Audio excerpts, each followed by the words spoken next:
नमस्कार, मैं हूं अनंत और आप देख रहे हैं टीएल न्यूज़ 24। बिहार विधानसभा चुनाव अपने जोरों पर है। सभी दलों में आपसी गठबंधनों में आपसी सीटों का बंटवारा हो चुका है। ऐसे में हम लगातार अपनी नज़र बनाए रखे हैं विक्रम विधानसभा एवं इसके आसपास के 6 विधानसभाओं पर। यहाँ पर कौन कौन सी राजनीतिक घटनाएं घट रही हैं, इसकी चर्चा हम लगातार अपने दर्शकों को विधानसभा चर्चा के माध्यम से पहुँचा रहे हैं। ऐसे में अभी बिहार विधानसभा के ऐसे में अभी विक्रम विधानसभा क्षेत्र से बहुत ही बड़ी खबर सामने आ चुकी है।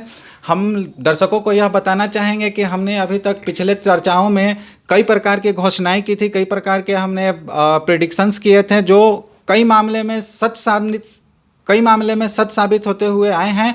और अभी हम आपको बताना चाहेंगे, पिछली बार हम लोगों ने कहा था कि भाजपा से संभवतः अनिल कुमार का टिकट कट सकता है और अतुल कुमार को मिल सकता है। जो आपने देखा बिल्कुल ही सच साबित होकर के सामने आया है। अतुल कुमार को भाजपा ने टिकट दे दिया है विक्रम विधानसभा से, अनिल कुमार का टिकट कट चुका है। मगर इसी बीच एक बड़ी घोषणा आपके समक्ष हम लेकर के आ रहे हैं।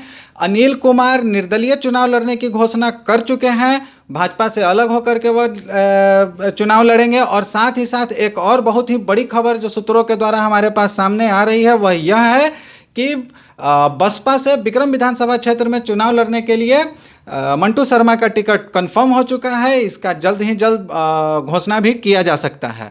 आगे की तरफ बात करते हैं हम लोग। बहुत सारे लोगों का टिकट कटा है, बहुत सारे लोगों को, नए लोगों को टिकट मिला है। इसमें किनका क्या रहा है विक्रम विधानसभा क्षेत्र और इसके आसपास मसौढ़ी, फुलवारी, पटना, हम सभी जगहों की बात करेंगे। आइए हम जुड़ते हैं अपने ही टीम के एक और सदस्य सान जी के साथ और बातचीत करते हैं। बातचीत की शुरुआत विक्रम विधानसभा से करते हैं। सान जी, विक्रम विधानसभा के राजनीतिक परिदृश्यों पर एक बार फिर से आप प्रकाश डालें। जैसा कि हम लोग पिछले बार में परिचर्चा किए थे, पिछला जो वीडियो था उसमें हम लोग परिचर्चा किए थे, विक्रम की पूरी डिटेल्स बताए थे, किनके किनके नाम चर्चा में हैं और किनको क्यों टिकट मिल सकता है या किनका क्यों टिकट कट सकता है। जहां तक हमारी चर्चा को अगर आप देखेंगे, दर्शक लोग देखेंगे, तो उसमें जो भी हमने बोला था वो बिल्कुल सटीक साबित हुआ है।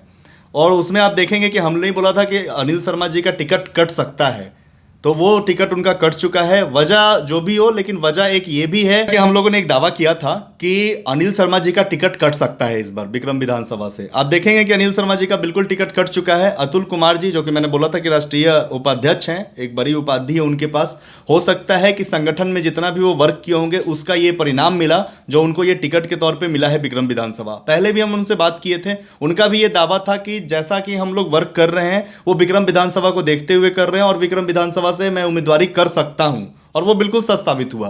देखा जाए कि अनिल शर्मा जी का टिकट क्यों कटा, तो सबसे बड़ी वजह तो यही हो सकती है कि बीजेपी ने एक अनाउंस किया था कि जिन प्रत्याशियों का लास्ट टाइम जो चुनाव हुआ था 2015 में, वो जो अगर 30,000 से ज़्यादा मतों से हारे हैं उनको हम री टिकट नहीं करेंगे। जेपी नड्डा जी ने ये कार्यकारिणी का जो सदस्य की जो बैठक हुई थी उसमें ये घोषणा किया गया था। शायद उसी के तहत बीजेपी ने अनिल शर्मा जी का टिकट काट दिया है।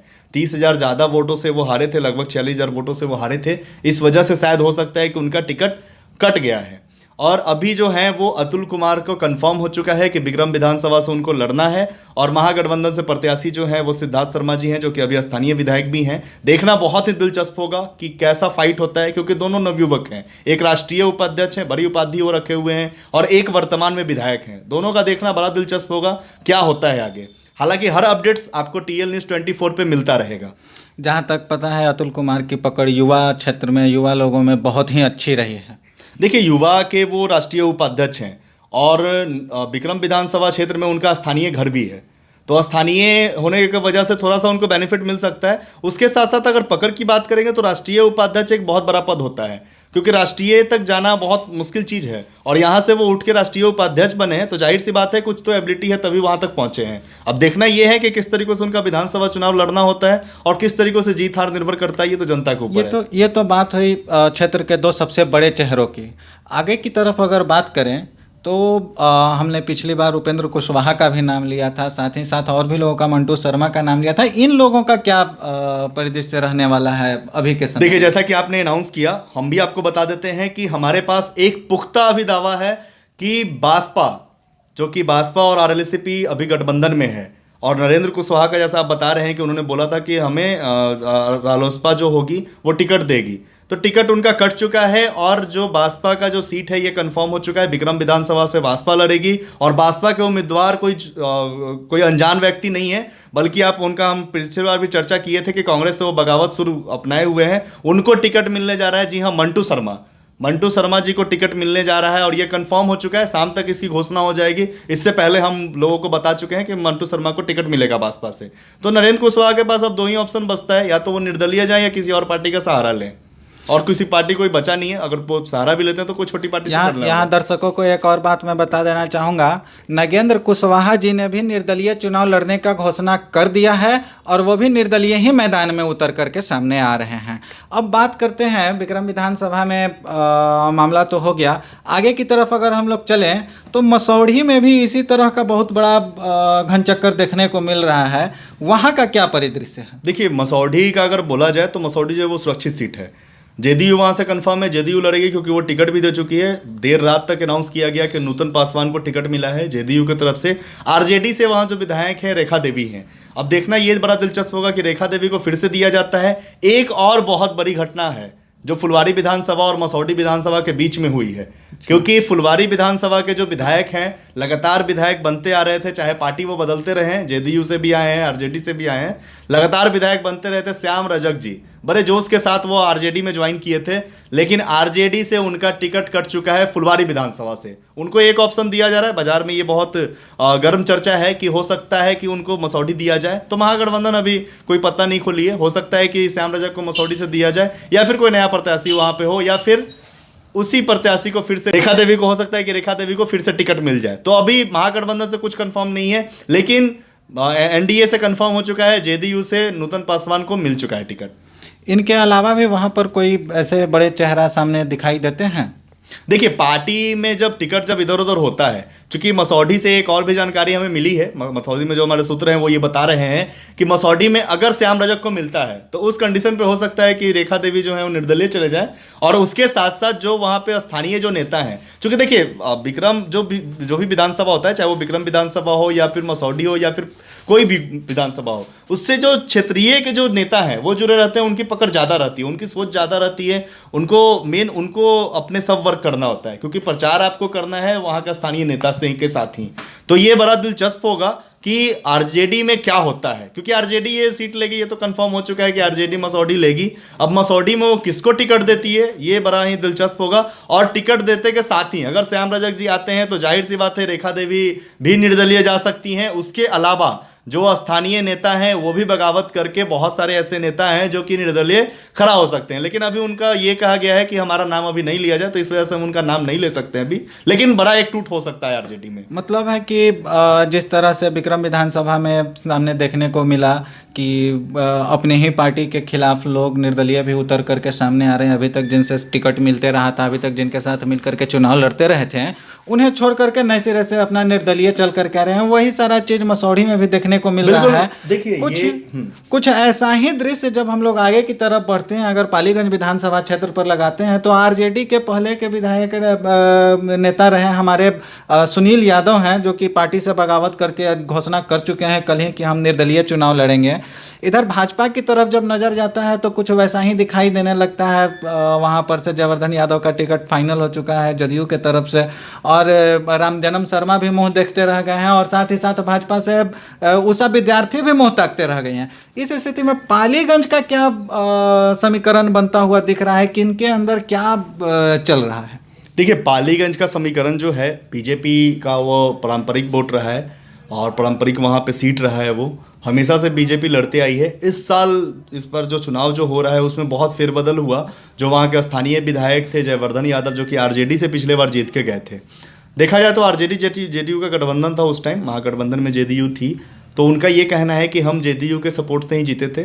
बाद में वो जेडीयू में अभी कुछ दिन पहले ही वो ज्वाइन किए हैं, और ये टिकट मिला है जयवर्धन यादव को, जो कि बहुत बड़ा एक संकेत है। बीजेपी अगर कहा जाए तो बीजेपी आखिरी दम तक लड़ते रही है कि ये टिकट जो है वो हमें मिले, लेकिन अंदर में कुछ बातें हुई या क्या हुई, लेकिन ये टिकट जो है वो चला गया जेडीयू को, और जेडीयू ने टिकट दे दिया है जयवर्धन यादव को। फिर से देखना बड़ा दिलचस्प होगा वहाँ से, क्योंकि हम लोगों ने भी बहुत सारा वहाँ पे सर्वे किया था, जिसमें कि सीधा कहना था कि जो भाजपा के जो कैडर वोटर थे वो जयवर्धन यादव को बिल्कुल पसंद नहीं कर रहे हैं। हालांकि देखना अब यह है कि उनका मूड बदलता है या फिर वो उसी बात पे कायम रहते हैं। निर्दलीय की बात किया जाए तो महागठबंधन में चूंकि ये जो सीट है वो सीपीआई को चला गया है, आरजेडी से वहाँ पे बहुत सारे प्रत्याशी थे जो लाइन में थे, जैसा कि आपने बोला कि सुनील यादव वो शुरू से ही बोलते आ रहे थे, ये दावा करते आ रहे थे कि हम यहाँ से आरजेडी का टिकट लेके आएंगे, लेकिन उनका दावा जो है वो खत्म हो चुका है। आरजेडी को टिकट नहीं मिलने वाला है, बल्कि वो सीट भी जो है वो सीपीआई को चला गया है। सीपीआई की तरफ से सौरभ आ रहे हैं, सौरभ जो है वहाँ पे कैंपेनिंग कर रहे हैं, लगातार कैंपेनिंग वो करते आ रहे हैं, तो सौरभ वहाँ से चुनाव लड़ेंगे सीपीआई की तरफ से, महागठबंधन से सौरभ लड़ेंगे। और देखा जाए तो सुनील यादव भी अनाउंस कर चुके हैं कि हम निर्दलीय जाएंगे। हालांकि क्या वो कितना वो वोट ले पाते हैं या फिर कैसा वो हासिल करते हैं, ये तो जनता के ऊपर है। बीजेपी की बात करें तो बीजेपी में भी कुछ समझ में नहीं आ रहा है कि बीजेपी करे तो करे क्या। हालांकि लगातार जो वहाँ के जो स्थानीय नेता वगैरह हैं वो लगातार अपने जो पुराने प्रत्याशी रह चुके हैं, चाहे वो रामजनन शर्मा हो, उससे विद्यार्थी हो, सबके संपर्क में है। हो सकता है एक बड़ा अनाउंसमेंट हो जाए शाम तक कि कोई बीजेपी से निर्दलीय भी आ सकता है, ऐसी संभावनाएं दिख रही। उसके साथ साथ एक संभावना और बन रही है, क्योंकि आप देख रहे होंगे कि एनडीए में जो टूट हुई है उसमें लोजपा का ये सीधा सीधा कहना था कि जहां जहां जेडीयू अपना प्रत्याशी देगी वहां वहां हम चुनाव लड़ेंगे। उस कंडीशन में हो सकता है कि बीजेपी का कोई बड़ा नेता, ये भी एक बहुत बड़ा दावा है, हो सकता है कि एलजेपी में जाके वो बीजेपी का कोई बड़ा नेता एलजेपी में जाके वहां से चुनाव लड़े। यहाँ हम दर्शकों को एक बार फिर से एक और बात कहना चाहेंगे। अभी सान जी के द्वारा एक और दावा किया गया है। इस दावे में यह बताया जा रहा है कि ऐसी संभावनाएं बन रही हैं, ऐसा दिख रहा है कि बीजेपी का कोई बड़ा नेता एलजेपी में शामिल हो सकता है और एलजेपी से पालीगंज से एलजेपी के टिकट पर पालीगंज से चुनाव लड़ सकता है। आगे की तरफ हम लोग बात करेंगे सान जी, तो बहुत सारे वहाँ पर पहले से ही पालीगंज क्षेत्र में निर्दलीय उम्मीदवार भी चल रहे हैं, जिनका पहले से है। उनमें से एक ऐसे हैं, अभी तक तो हम लोगों ने यह कहा कि पार्टी से छोड़ करके निर्दलीय में जा रहे हैं, पार्टी से छोड़ के निर्दलीय में। पालीगंज एक ऐसा विधानसभा क्षेत्र है जहाँ पर कुछ एक ऐसे भी प्रत्याशी हैं जो कि निर्दलीय छोड़ के पार्टी में आ रहे हैं।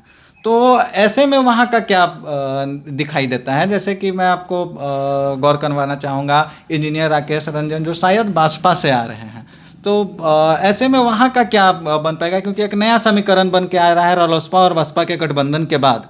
देखिए, अभी ऐसा कहना गलत है कि बासपा से वो आ रहे हैं या कहीं से आ रहे हैं। सूत्रों से ये पता चला है कि हो सकता है कि बासपा वहाँ पे सीट ना ले और रालोसपा को वो जाए। ऐसा कोई अभी कुछ अनाउंसमेंट अभी हुआ नहीं है दोनों की तरफ से। हालांकि ये भी कहा जा रहा है कि गठबंधन में और भी पार्टियाँ जुड़ेंगी। वीआईपी पार्टी जो है वो एनडीए की तरफ लगभग चली गई है, ये कंफर्म हो चुका है रात में ही कि रात में वो एनडीए की तरफ चली गई है। उसके अलावा एक और जो गठबंधन जो चल रहा है, पीडीए का नाम सुने होंगे आप, पप्पू यादव, और भी बहुत सारे पार्टियां हैं जो एक साथ हैं। हो सकता है कि इन दोनों का भी गठबंधन हो जाए। अभी चूंकि देखिए इतना लेट हो चुका है, संभावनाएं लेकिन अभी गर्म है, कुछ भी हो सकता है। पालीगंज की हालांकि मैं बात करूं, राकेश रंजन की जो आप जो बात की है, वो कांग्रेस से जुड़े हुए थे। हाल तक अभी देखा जाए तो कांग्रेस के हर प्रोग्राम में वो शामिल होते रहे हैं। अगर वो कांग्रेस से बगावत करके कोई और पार्टी ज्वाइन करते हैं तो ज्वाइन कर सकते हैं, जीत लड़ सकते हैं। उसके अलावा उनका ये भी अनाउंसमेंट था कि हम निर्दलीय जरूर लड़ेंगे। अब देखना ये भी दिलचस्प होगा कि वो अपने बात पे कायम रहते हैं या फिर वो सीट छोड़ देते हैं, मतलब नहीं लड़ते हैं। चलिए हम आगे की तरफ रुख करेंगे और बात करते हैं इसी सिलसिले में फुलवारी विधानसभा क्षेत्र की। बड़ा ही गर्म मुद्दा है फुलवारी विधानसभा क्षेत्र का। वहाँ पर बड़े ही पुराने विधायक और लगातार विधायक बनते आ रहे हैं। श्याम रजक जी का टिकट वहाँ से कट चुका है और श्याम रजक लगातार इस बात को पचाने की कोशिश कर रहे हैं, मगर पचने में आ नहीं पा रहा है। उनके कार्यकर्ता, उनके समर्थक लगातार यह चाह रहे हैं कि वह सीट उनको ही मिले। आगे की तरफ हम लोग बात करते हैं और देखते हैं फुलवारी विधानसभा का क्या समीकरण बन रहा है, किस तरह से वहाँ का बंटवारा जनता जनार्दन तक पहुँच पा रहा है। देखिए, फुलवारी में बड़ा दिलचस्प है देखना। कल तक जो जेडीयू के साथ थे वो अचानक वो आरजेडी में आए। आरजेडी में भी उनको कुछ नहीं मिला। आरजेडी में देखा जाए तो वो मंत्री पद एक छोड़ के आए थे, मंत्री पद वो छोड़ के आए थे, साथ साथ विधायकी पे भी इस्तीफा दिया था। आनन फानन में बहुत जल्दी वो घर वगैरह भी खाली कर दिए थे कि सरकारी हम कोई भी सुविधा नहीं ले रहे हैं। हालांकि उनको ये कंफर्म था कि आरजेडी की तरफ से लड़ना है बहुत अभी ज़्यादा दिन नहीं हुआ है, 2-3 दिन पहले ही हमारी बात हुई है, तो उसमें भी वो कंफर्म कर रहे थे कि हम आरजेडी से आ रहे हैं। उनके क्षेत्र में लगातार भ्रमण उनका स्टार्ट था। उनके जो स्थानीय जो नेता वगैरह हैं, जिनका हम एक चुनावी चर्चा भी उनके साथ किए थे, वो वीडियो भी आपको मिल जाएगा, हमारे चैनल पर मिल जाएगा वो वीडियो। तो उसमें भी उनका ये कंफर्म था कि श्याम रजक जी आ रहे हैं। श्याम रजक का सारा कैंपेनिंग वगैरह था। आप देखेंगे तो बहुत सारे जो स्थानीय जो कार्यालय होता है, जो छोटे छोटे कार्यालय होते हैं, वो अपना खोल चुके थे, मतलब पूरी तरीके से तैयारी कर चुके थे। लेकिन ऐन वक्त पे जब अनाउंसमेंट का टाइम आया तो उस टाइम वो सीट जो चला गया है वो वामपंथी दल पे चला गया है, जिस वजह से उनका जो है श्याम रजक जी का जो है वो टिकट कट चुका है। एक बड़ा ये ब्रेकिंग न्यूज ये चला कि जेडीयू से वो आरजेडी में आए और आरजेडी में भी उनको कुछ नहीं मिला। आरजेडी में से भी उनका टिकट कट चुका है। हालांकि देखा जाए तो बहुत सारी संभावनाएं बता रही हैं कि अगर वो जीतते हैं तो राज्यपाल के तरफ से जो मनोनीत होते हैं विधान परिषद, वहाँ से बन के वो मंत्री बनेंगे या फिर वो मसौडी से लड़ेंगे। बहुत सारी ऐसी चीज़ें हैं, लेकिन अभी ये कन्फर्म है कि उनका टिकट कट चुका है। अब कुछ होने वाला है नहीं, क्योंकि सिंबल वगैरह भी सामने बढ़ चुका है। गोपाल रविदास जो है वहाँ से नए जो प्रत्याशी हैं वो हैं महागठबंधन की तरफ से। स्थानीय नेता जो हैं, स्थानीय नेता से हमारी लगातार बात हो रही है फुलवारी शरीफ में, तो लोगों का ये कहना है, जो आरजेडी के जो स्थानीय नेता उनसे बात हो रही है, तो उनका ये कहना है कि ये सीट जो है वो बिल्कुल आरजेडी को मिलना चाहिए था, क्योंकि एक देखा जाए तो पारंपरिक सीट देखा जाए तो आरजेडी का वो था। लेकिन लास्ट टाइम जो महागठबंधन था उस टाइम जेडीयू की तरफ से श्याम रजक थे, तो श्याम रजक तो आरजेडी में भी थे, इस वजह से वो चुप बैठे, उनका जैसा कहना है। लेकिन इस बार वो चुप नहीं बैठेंगे। कितना विरोध होता है, कितना क्या होता है, किस तरीके से समीकरण बनता है, ये तो बाद में पता चलेगा। लेकिन अभी ये कंफर्म है कि वामपंथी दल से जो है वो टिकट मिला है गोपाल रविदास जी को, और श्याम रजक जी का टिकट कट चुका है। जेडीयू की जहाँ तक मैं बात करूँ या फिर एनडीए की तरफ से बात करूँ, तो एनडीए की तरफ से जेडीयू को ये सीट लगभग जा चुका है। जेडीयू से संभावित उम्मीदवार जो हैं वो अरुण मांझी हैं, जो कि मसौडी से लड़ते हैं, मसौडी में विधायक भी रह चुके हैं। वो इस बार हो सकता है कि फुलवारी विधानसभा से लड़े। हालांकि अभी ये कंफर्मेशन, आधिकारिक कंफर्मेशन कुछ भी नहीं है, लेकिन ये हमारा कंफर्म है, सूत्रों से हमें ये पता चल चुका है कि अरुण मांझी को ही वो टिकट मिलेगा। अब इसमें बड़ा फेरबदल होगा कि श्याम रजक जी अब क्या करते हैं, निर्दलीय जाते हैं या फिर वो चुप बैठते हैं, क्योंकि अब उनके पास ऑप्शन एक ही है, या तो निर्दलीय जाए नहीं तो मसौडी लड़ें। मसौडी से वो लड़ना नहीं चाहते हैं, क्योंकि उनके लगातार जो भी उनके जो संपर्क में जो नेता रहते हैं उनसे हमारी बात हुई है, तो उनका ये कहना है कि मसौडी में वो लड़ने के इच्छुक नहीं है। मसौडी उनका कभी क्षेत्र भी नहीं रहा, लेकिन सुरक्षित की वजह से हो सकता है कि मसौडी वो चले जाएं। लेकिन मसौडी जाते हैं तो उनको कुछ मिलने वाला है नहीं, क्योंकि मसौडी में वैसे भी अभी अंतर्वास चल रहा है कि रेखा देवी का अगर टिकट कटता है तो वहाँ पे एक बगावत का सुर जो है वो मैंने जैसे स्टार्टिंग में ही बताया वो चल चुका है, तो वहाँ से कुछ होने वाला है नहीं। अब देखना यह है कि श्याम रजक जी का आगे अगला कदम क्या होता है। जेडीयू में तो अब आएंगे, क्या करेंगे ये अब पता चलेगा बाद में। फिलहाल अभी टिकट उनका कट चुका है। कहने की बात अगर कहा जाए, देखा जाए तो अभी तक के चर्चाओं में अगर सबसे बड़ा समस्या, सबसे बड़ी मुश्किल में अगर कोई नेता आए हैं तो जदयू से मंत्री पद को छोड़ करके, पार्टी को छोड़ करके और राजद में शामिल होने वाले नेता हमारे श्याम रजक जी ही हैं, जो जिनके साथ सबसे बड़ा मजाक हुआ है, जिनके साथ सबसे बड़ा खिलवाड़ हुआ है। उनका टिकट कट चुका है, वो नहीं चाहते हैं मसौडी से चुनाव लड़ना, बावजूद उन्हें हो सकता है पार्टी के तरफ से रिक्वेस्ट किया जाए, उन्हें कहा जाए कि भाई आप मसौडी ही ले लो। यहाँ का वामपंथी दलों के पास जा चुका है टिकट फुलवारी विधानसभा का। ऐसे में हम देख रहे हैं लगभग सारे क्षेत्रों में लगभग सभी पार्टियों की अपनी पारंपरिक सीटें छूट रही हैं। नए दल वहां पर चुनाव लड़ रहे हैं, गठबंधन के नए दलों को वहां पर मौका मिल रहा है चुनाव लड़ने का। ऐसे में जनता जनार्दन के अंदर भी बहुत सारा रोष देखने को मिल रहा है। हमने भी कई एक बार पब्लिक ओपिनियन निकाला। जहाँ तक बात करते हैं फुलवारी विधानसभा क्षेत्र की, फुलवारी विधानसभा क्षेत्र में जब हमने पब्लिक ओपिनियन लगा तो जनाक्रोश काफ़ी कुछ दिखा श्याम रजक के खिलाफ। उनका बार बार दल बदल लेना लोगों को पसंद नहीं आ रहा था। हम लोग पहुँचे पालीगंज, तो पालीगंज में भी कुछ वैसा ही मिला जुला हमें जनाक्रोश लगभग सभी नेताओं के बारे में मिलते रहा। कुछ लोग भाजपा को चाह रहे थे, कुछ लोगों का यह भी कहना था कि राजद से कोई भी आ जाएगा तो हम उन्हें टिकट देंगे। मगर पूर्व के जो भी नेता थे, पहले से वहाँ पर जो भी विधायक प्रत्याशी थे जिस भी क्षेत्र में, वहाँ पर लोगों के अंदर उनके खिलाफ आक्रोश देखने को मिला। आगे की तरफ हम बात करते हैं और चलते हैं मनेर विधानसभा क्षेत्र की तरफ। मनेर विधानसभा क्षेत्र में भी बड़ा ही कुछ ड्रामेबाजी वाला दृश्य देखने को मिल रहा है इस बार की राजनीति में। पहले के जो विधायक रहे हैं उनके खिलाफ जनाक्रोश भी है और एक नया चेहरा भी काफ़ी प्रभावी तौर पर सामने आए हैं। आइए हम मनेर विधानसभा की तरफ फोकस करते हैं और वहाँ के बारे में जानने का प्रयास करते हैं, वहाँ क्या है राजनीतिक परिदृश्य। सांजी, मनेर के बारे में आपका क्या कहना है? मनेर विधानसभा में क्या दिखाई दे रहा है? देखिए, मनेर विधानसभा जो है वो भाई वीरेंद्र हम वहाँ से अभी विधायक हैं, आरजेडी विधायक हैं, लेकिन आरजेडी में भी फूट हो चुका है। अशोक यादव जो हैं वो पूरे तरीकों से अनाउंस कर चुके हैं, अशोक गोप भी उनको लोग बोलते हैं, उपनाम उनका है, तो वो पूरे तरीकों से अनाउंस कर चुके हैं कि वो या तो निर्दलीय जाएंगे, नहीं तो आरजेडी से टिकट लेके आएंगे। अब अगर टिकट नहीं मिलता है तो निर्दलीय भी वो आ सकते हैं। एक बड़ा समर्थन उनके साथ है, क्योंकि उन्होंने अभी लगातार जो है वो प्रेस कॉन्फ्रेंस वगैरह करते रहे हैं और लगातार बोलते रहे हैं कि हम मनेर से लड़ेंगे, चाहे कुछ भी हो जाए, मनेर से हम लड़ेंगे तो लड़ेंगे। उसके साथ साथ अगर देखा जाए तो मनेर से जो टिकट है आरजेडी की तरफ से वो लगभग कंफर्म है कि भाई वीरेंद्र ही वहाँ से लड़ेंगे। एक बड़े नेता हैं, प्रवक्ता हैं अभी आरजेडी के, तो उनका लड़ना लगभग कंफर्म है। अब देखना यह है कि अशोक गोप जो है वो निर्दलीय आते हैं या फिर कितना वो नुकसान पहुँचा पाते हैं भाई वीरेंद्र को, या फिर सीट निकाल पाते हैं या नहीं निकाल पाते हैं। एनडीए अभी कोई भी पत्ता नहीं खोली है, एनडीए के पास पूरे तरीकों से अभी बंद पत्ता है। एनडीए कोई भी अभी तक अनाउंस नहीं किया है कि वो जेडीयू आएगी, बीजेपी आएगी। अगर जेडीयू जाती है तो जेडीयू अगर जहां लड़ेगी वहां एलजेपी लड़ेगी, ये तो कंफर्म है कि एलजेपी भी लड़ेगी। एलजेपी की तरफ से एक और दावेदारी हो रही है कामेश्वर यादव का। कामेश्वर यादव भी बोल चुके हैं कि अगर एलजेपी यहां से लड़ती है तो वो उनके प्रत्याशी होंगे। उसके साथ साथ देखा जाए तो मनेर में जब हम लोग घूमे तो मनेर में बहुत ऐसे निर्दलीय विधायक नजर आए, निर्दलीय उम्मीदवार नजर आए, जिसमें कि उनको बोल रहे थे कि मैं निर्दलीय जाऊंगा और कोई पार्टी से नहीं जाऊंगा। ऐसे में डीकेएस उर्फ विकास कुमार हैं जो कि बोल रहे हैं कि मैं निर्दलीय ही जाऊंगा, कोई भी पार्टी से टिकट लेके नहीं जाऊंगा, तो निर्दलीय वो प्रत्याशी होंगे। उसके अलावा छोटी छोटी जो पार्टियां हैं, बीएमपी हो गई और भी बहुत सारी ऐसी पार्टियां हैं, भारतीय मानवता पार्टी महासचिव जो थी शोभा यादव, उनका अनाउंस हो चुका है, उनका लड़ने का अनाउंस कर चुकी हैं कि मैं लड़ूंगी। हालांकि ये छोटी छोटी पार्टियां हैं, छोटी छोटी पार्टियां बहुत सारे होते हैं। उसके साथ साथ निर्दलीय भी बहुत सारे लोग आने वाले हैं वहां से, मनेर से। मनेर का भी पूरे तरीकों से परिदृश्य देखा जाए तो पूरे तरीकों से क्लियर नहीं है। हो सकता है कि आज शाम तक सारा परिदृश्य क्लियर हो जाए कि मनेर, चूंकि दूसरा चरण में भी वो चुनाव होना है, तो वहां पे अभी ऐसा कुछ सरगर्मी भी कोई खास नजर नहीं आ रही है, हड़बड़ी भी नहीं है। आराम से वो होगा, जब भी होगा तो उसकी पूरी चर्चा हम इस चैनल पे लाएंगे। अभी आप लोगों ने देखा मनेर विधानसभा क्षेत्र के बारे में हमने बात किया। मनेर विधानसभा क्षेत्र में भाई वीरेंद्र के लिए बड़ी ही मुश्किल बन करके हो सकता है उभर करके सामने आ जाएं अशोक गोप जी। आगे की तरफ हम लोग बात करेंगे और चलेंगे दानापुर विधानसभा क्षेत्र की तरफ।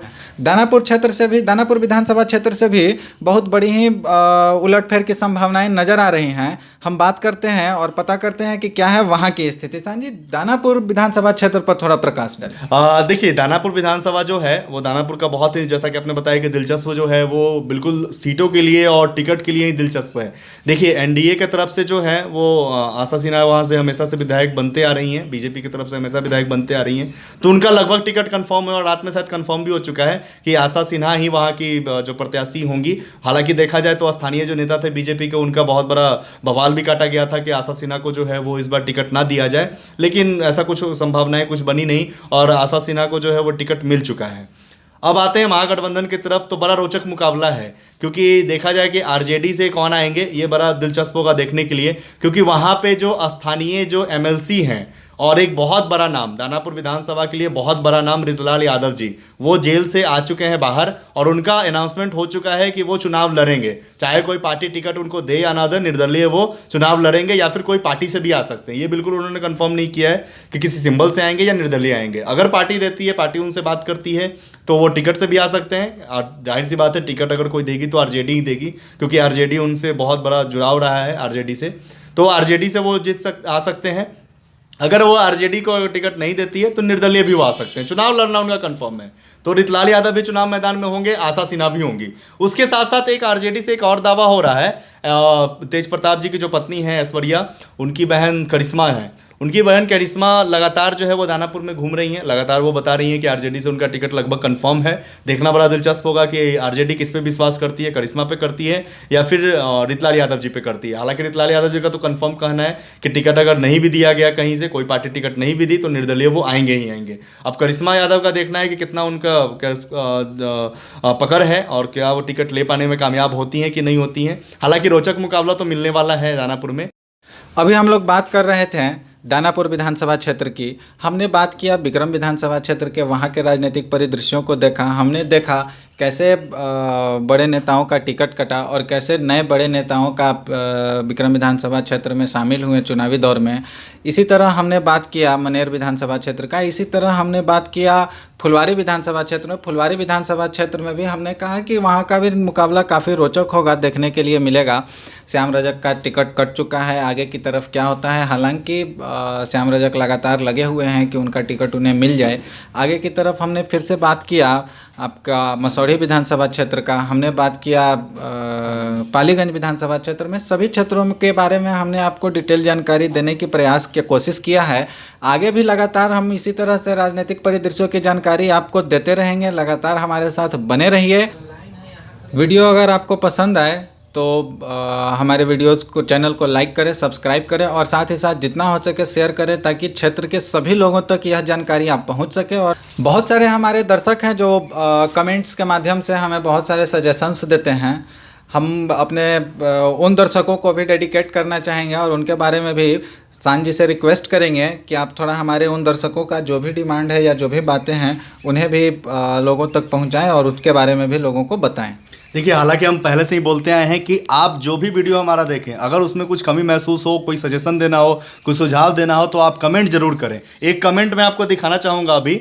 मैं चाहूँगा कि जूम इसको करके दिखाया जाए। ये गौतम कुमार हैं, जिनका ये कमेंट था कि मेरा एक आग्रह है कि सबसे पहले आप लोग बिहार में कितनी पार्टियां हैं उनके बारे में विस्तृत जानकारी दें। तो ये जानकारी हम बिल्कुल आज साझा किए हैं कि कौन किस पार्टी से चुनाव लड़ने वाला है, कौन प्रत्याशी हैं। आगे भी जो आपके जो कमेंट होंगे वो बड़ा महत्वपूर्ण होंगे हमारे लिए, और जो भी कमेंट हमें ऐसा लगेगा कि आपको बताने लायक है वो बिल्कुल हम बताते रहेंगे। तो शुभम, गौतम कुमार जी, आपको हमारा जो भी ये वीडियो मिला है उसको आप देखें। अगर इसमें भी कुछ आप चाहते हैं, कुछ सुझाव देना चाहते हैं, कुछ त्रुटियां अगर आपके मिलती हैं, तो वो बिल्कुल आप कमेंट करें। आपके कमेंट से ही हमारा हौसला बनता है। और साथ साथ लाइक और सब्सक्राइब जरूर करें।